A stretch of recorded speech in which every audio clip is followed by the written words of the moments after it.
আসসালামু আলাইকুম। কানিজ ফাতেমা লোপা স্বাগত জানাচ্ছি এনটিভির সন্ধ্যার খবরে।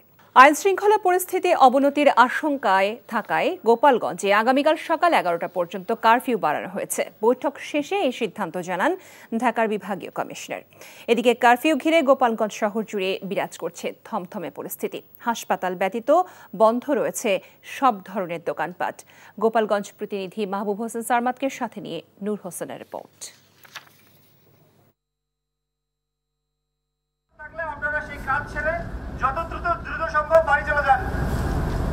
জাতীয় নাগরিক পার্টির পদযাত্রায় হামলা সংঘর্ষের পর থেকেই গোপালগঞ্জে কারফিউ চলছে।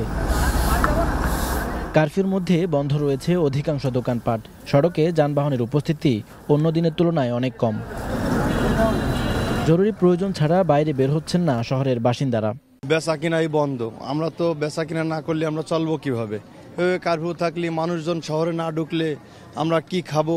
একেবারে জিরো ভাইয়া, সকাল থেকে পর্যন্ত বন্দি করতে পারে নাই। আমাকে কোনো যাত্রী না দেয় না, সব গাড়ি খালি, অফিস আদালত দোকানপাট সব কিছু বন্ধ। অপ্রীতিকর পরিস্থিতি এড়াতে গুরুত্বপূর্ণ পয়েন্টে পুলিশের পাশাপাশি সেনাবাহিনীর সদস্যদের মোতায়েন রাখা হয়। দিনভর টহলে ছিল সেনাবাহিনীর সাঁজোয়া যান। এনসিপির বহরে হামলাকারীদের ধরতে দিনভর অভিযান চালিয়েছে যৌথ বাহিনী। এতে সন্দেহভাজন অন্তত 24 জনকে আটক করা হয়েছে। পরে আইন শৃঙ্খলা পরিস্থিতি নিয়ে জরুরি বৈঠক শেষে কারফিউ বাড়ানোর কথা জানান ঢাকার বিভাগীয় কমিশনার। সার্বিকভাবে যাতে আর পরিস্থিতির অবনতি না ঘটে, এই জন্য আমরা যে কারফিউটা ছিল সেটা আমরা কন্টিনিউ করার সিদ্ধান্ত নেওয়া হয়েছে এবং আগামীকালকে দুপুর 12টা পর্যন্ত সেই কারফিউ বলবৎ থাকবে এবং 2 ঘন্টা বিরতি দিয়ে আবার সেটা পুনরাদেশ না দেওয়া পর্যন্ত সেটা চলমান থাকবে। এদিকে এর আগে ক্ষতিগ্রস্ত গোপালগঞ্জ কারাগার পরিদর্শন করেছেন অতিরিক্ত কারা মহাপরিদর্শক। কারাগারের নিরাপত্তা জোরদার করার কথা জানান তিনি।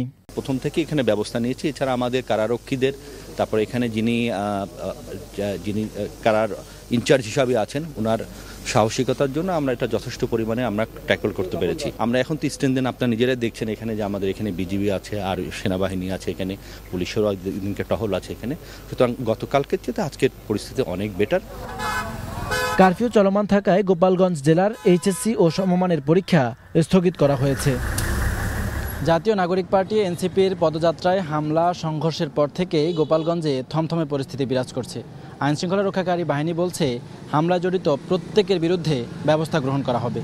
নূর হোসেন, এনটিভি নিউজ, গোপালগঞ্জ। গোপালগঞ্জ ফ্যাসিস্টদের আশ্রয়কেন্দ্র উল্লেখ করে সহিংসতার ঘটনায় আওয়ামী লীগের আসল রূপ স্পষ্ট হয়েছে বলে মন্তব্য করেন এনসিপির আহ্বায়ক নাহিদ ইসলাম।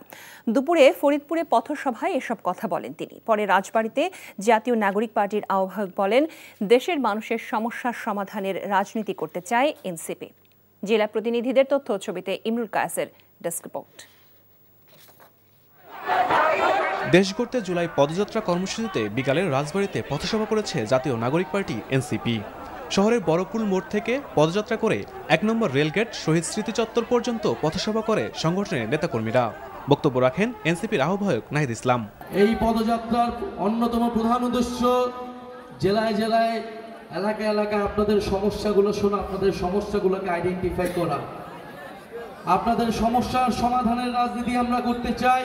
পথসভায় এনসিপির সদস্য সচিব আক্তার হোসেন, উত্তরাঞ্চলের মুখ্য সমন্বয়ক সার্জিস আলম, দক্ষিণাঞ্চলের মুখ্য সমন্বয়ক হাসান আব্দুল্লাহ সহ বক্তব্য রাখেন দলের কেন্দ্রীয় নেতারা। গতকাল আমাদের চোখে আঙুল দিয়ে দেখিয়ে দিয়েছে আওয়ামী লীগ যেই রাজনৈতিক দলটি রয়েছে, এই দলটিকে প্রতিরোধ করার সাথে সাথে আওয়ামী লীগের যেই কালচারাল উইং, যেই মিডিয়া উইং, তাদেরকে আমাদের প্রতিরোধ করতে হবে। এর আগে ফরিদপুরের জনতা মোড়ে পথসভা করে জাতীয় নাগরিক পার্টি। এ সময় গোপালগঞ্জ ফ্যাসিস্টদের আশ্রয়কেন্দ্র উল্লেখ করে সহিংসতার ঘটনায় আওয়ামী লীগের আসল রূপ স্পষ্ট হয়েছে বলে মন্তব্য করেন নাহিদ ইসলাম। গোপালগঞ্জে এখনো ফ্যাসিস্টরা তাদের আশ্রয়কেন্দ্র হিসেবে গড়ে তুলেছে।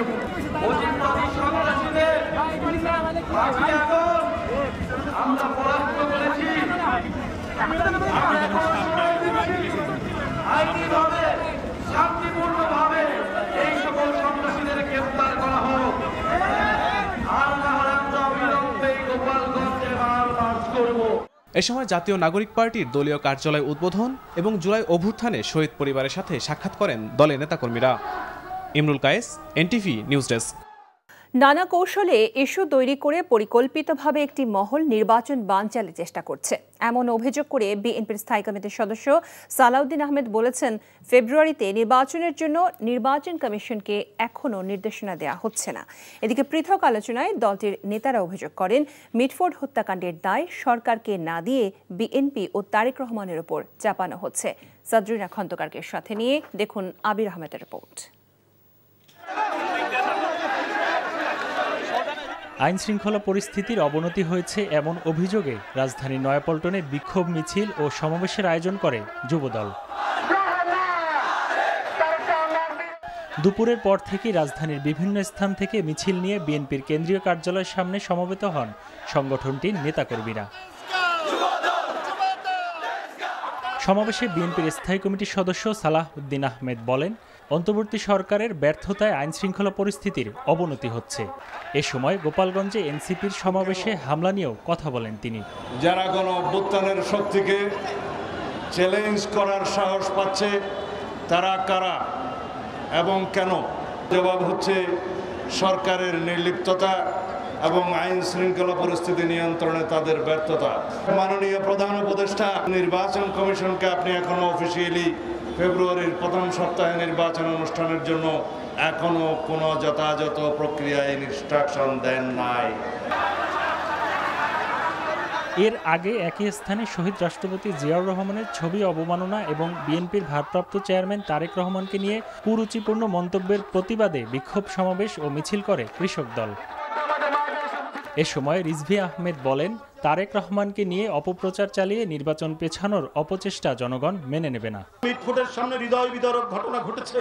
আইন শৃঙ্খলার জন্য দায়ী দায়িত্ব তো সরকারের, তাকে কিছু বললেন না, প্রশাসনকে কিছু বললেন না। মিছিল করছেন তারেক রহমানের বিরুদ্ধে, যিনি 17-18 বছর লন্ডনে রয়েছেন। এটা নির্বাচন পেছানো অথবা আপনারা কোনো কুচক্রীদের সাথে আপনারা সম্পর্ক রাখছেন। ঢাকা রিপোর্টার্স ইউনিটিতে জাতীয় সমাজতান্ত্রিক দল জেএসডি আয়োজিত এক আলোচনায় আমির খসরু মাহমুদ চৌধুরী অভিযোগ করেন, আওয়ামী লীগের ডিএনএর মধ্যে পেশিশক্তি রাজনীতি বিদ্যমান। এটা আওয়ামী লীগের ডিএনএর মধ্যে আছে, পেশিশক্তির মাধ্যমে রাজনীতি করতে হবে। সেটা যেটা গোপালগঞ্জে আমরা দেখেছি, সবাই বলেছে এত কিছুর পরও একটি পলাতক শক্তি, একটি রাজনীতিবিদ সম্পূর্ণভাবে যে প্রত্যাখ্যিত হয়েছে বাংলাদেশের মানুষ দ্বারা, তাদের মধ্যে বিন্দুমাত্র পরিবর্তন আসে না। আওয়ামী লীগ এবং এদের মধ্যে লক্ষ্য। আবির আহমেদ, এনটিভি নিউজ, ঢাকা। গণতন্ত্রে যাতে উত্তরণ হতে না পারে সেজন্য সবখানে ষড়যন্ত্র চলছে, তবে কারো পাতা ফাঁদে পা দেওয়া যাবে না মন্তব্য করে সবাইকে সতর্ক থাকতে বলেছেন বিএনপি মহাসচিব মির্জা ফখরুল ইসলাম আলমগীর। রাজধানীতে ছাত্রদলের এক আলোচনায় এসব কথা বলেন তিনি। এদের কোনো পাতা ফাঁদে আমরা পা দেব না। এরা ফাঁদ পাচ্ছে, আমাদেরকে প্রভোগ করছে যে আমরা যেন আমরা ঝাঁপিয়ে পড়ি, প্রতিবাদ করি, কনফ্রন্টেশন করি, এমন একটা অবস্থা তৈরি করি যেন গণতন্ত্রের উত্তরণটা ব্যাহত হয়। এটাতে আমরা পা দেব না।